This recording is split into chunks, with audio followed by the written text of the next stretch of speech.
Ang Bagong Pilipinas, yan ang tawag nyo sa inyong mga sarili, no? Alyansa para sa Bagong Pilipinas.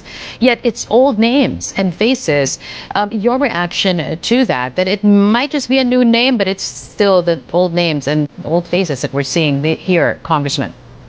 Yung track record ang mahalaga. What about Senator Pia Cayetano? Isn't one Cayetano in the Senate enough?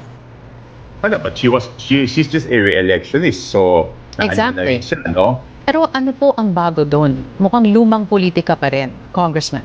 Ano na daw po ba ang nagawa ni Senator Lito Lapid para sa bayan at bakit kinakailangan pa niya ng isang termino? Go ahead.